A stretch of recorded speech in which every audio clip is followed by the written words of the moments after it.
With the first week of training camp in the books, let's take a look back at some of the stories I think are important for our New York Jets. Jets, Jets, Jets!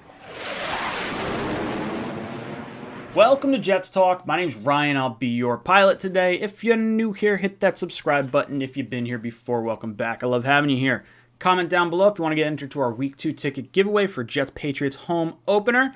And don't forget to check out the Talkin' Jets panel every Tuesday night, 8 o'clock to 10 o'clock, where you could hang out with me, O'Leary, Green Bean, and ask us all your Jet-related questions. Let's move on to today's topics of the day. I want to discuss a little bit about the past week of training camp and things that I took away, and things I'm really excited about, things I'm a little concerned about, all that good stuff. So, first up, I am so happy the fans are back in the stands for this team, because this feels like for the first time in definitely 2 years that there is genuine excitement around the New York Jets, and the coach is there bobbing his head to DMX. Like, this is that. Can you imagine Adam Gase doing that? Like, no, this is a totally different regime. There's energy. You can see the players are hyped up. Elijah Vera Tucker's jumping up and down trying to get the fans into it. Oh, this is just, I'm really, really excited. And guys are excited to be around here. Like Carl Lawson saying he loves being a Jet. Like, these are not the things that we used to get out of this team. So there is an energy around here. And I don't care that Madden ranks this team as the worst team in Madden 2022. I think that just means we're primed to surprise a lot of people. I think we're going to have a really exciting year and a lot of hope. And it's just all starting to come together with the fans finally back in the stands. So first thing up, one of my favorite players that we signed this offseason, Keelan Cole. I absolutely love this guy. He's going to be a fan favorite. If you haven't seen the video of him getting the towel to give to the Jaguars fan, go look it up. Do yourself a favor. It's pretty funny. Then at practice, he does an impromptu interview with the fans, and a helicopter's taken off. Just watch. Hold on, the helicopter's talking. Yeah, it's windy only because of you, though. So, I mean, if you want to be quiet so we can do this interview, that'd be great. Appreciate the helicopter.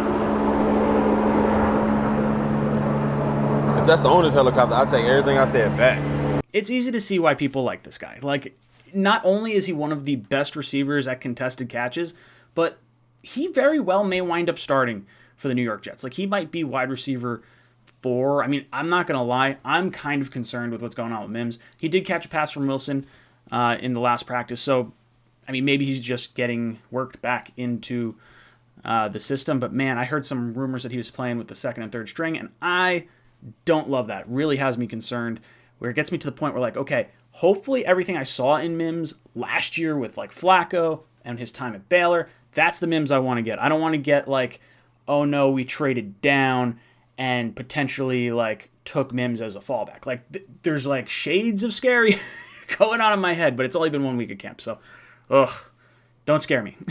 But people freaking out on Twitter get me all worked up. Receivers looking awesome. Speaking of receivers, Elijah Moore, this kid is so electric. Every play, it seems like he's putting his foot in the ground, cutting, and just like the 80-yard touchdown pass. That was the thing that everyone was talking about from training camp.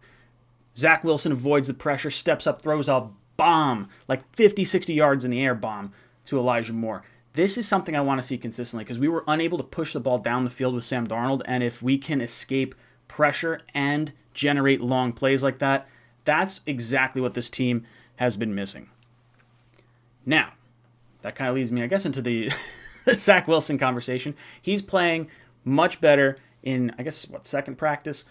14 of 20, the long pass to Elijah Moore. He's escaping pressure. He's stepping up in the pocket. He's sliding around. He seems really sharp. He's hitting guys all over the field. And it seems like some of the passes that were incomplete were more on the receiver dropping the ball. But you're getting to see some of these off-balance throws, some of the things we got to see from him at BYU.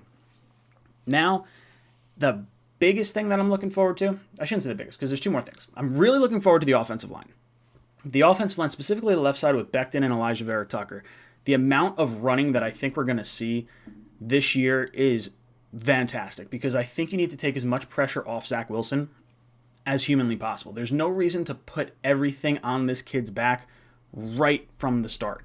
Let him play with a lead. Let him play with, if you can get into 2nd and 5, those types of downs and distances, 3rd and 3, it opens up the whole playbook. It's going to make his life a lot easier. It's going to make the whole offense in general just a lot easier and a lot more unpredictable, because then you could run, you could pass, you could bootleg, you could literally do anything in the playbook. When you're stuck in 2nd and 10 or 3rd and 7, it really kind of narrows you down on where you're able to go. So the offensive line, getting that big push, creating the open lanes for Pirine, for Carter. I expect Carter to start. I think Coleman's going to see a heavy dose in the beginning of the season as we get guys up to speed with this new offense. But man, the running game is going to be something really exciting. One thing, and I think this was the biggest takeaway from at least week 1 for me, aside from everything exciting about Zach Wilson, I like the Carl Lawson and Mekhi Becton matchup. And it's one of those things, and I think Woody was the one that said it, that iron sharpens iron. Correct me if I'm wrong. I might have gotten that quote wrong. But I like the concept of it. You get an elite speed pass rusher in Carl Lawson, a guy with a great bend, and then Mekhi Becton, a huge monster of a guy that he's fast for his size, but he had issues with those speedy pass rushers that could really dip their shoulder and had a quick first step. So I think that matchup is going to be a lot of fun to watch. And now I'm taking it with a little grain of salt, because I know Lawson's been kind of beating up on Mekhi the first week of training camp. But once, I believe it's Tuesday, the pads come on, I think that's going to be where we see more of Becton kind of taking back that little bit of control, because he can't really crash down on guys the way you would normally crash down on someone if you were wearing pads. So I think we have to take everything with a little grain of salt. I think there's going to be a little bit more hiccups, maybe more sacks, I guess, potentially. Wilson may not be able to scramble quite the way he does in pads or get around guys the way he might otherwise get around in the pocket. I'm looking forward to seeing this with pads. But Lawson, Becton, I think the two of them going against each other is only going to make this team better. Becton's going to be a better left tackle because of it. This guy seems like he can be top 5, top 3 left tackle in the league if he really can narrow down and hone in on his pass blocking skills. And then Lawson, just guys, we have not had a good front 4 where you could just send 4 guys and not worry about the getting pressure since I feel like John Abraham. We're talking 2005 when you really were able to get a push with that front 4. So the defensive front 4 is something I'm really looking forward to. The offensive line being much improved in the running game, and just the monster Mekhi Becton starting to get better and better. And man, I'm just excited for this whole team.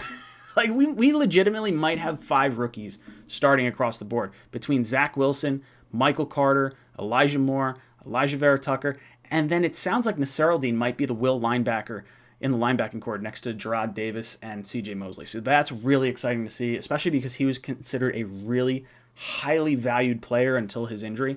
So I think the Jets are in a good spot, regardless of the Madden rankings that have us ranked all the way dead last, which I kind of take as a shot because the Carolina Panthers are the second worst team, according to the Madden rankings. So that means the 2 teams that the Jets had quarterbacks, Sam Darnold and Zach Wilson, they peg us as the 2 worst. Well, I got news for you.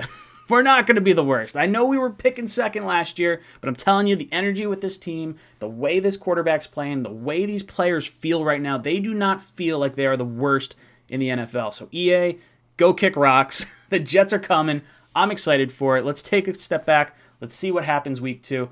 Guys, let me know in the comments down below what your biggest takeaways were from week 1. And as always, go Jets.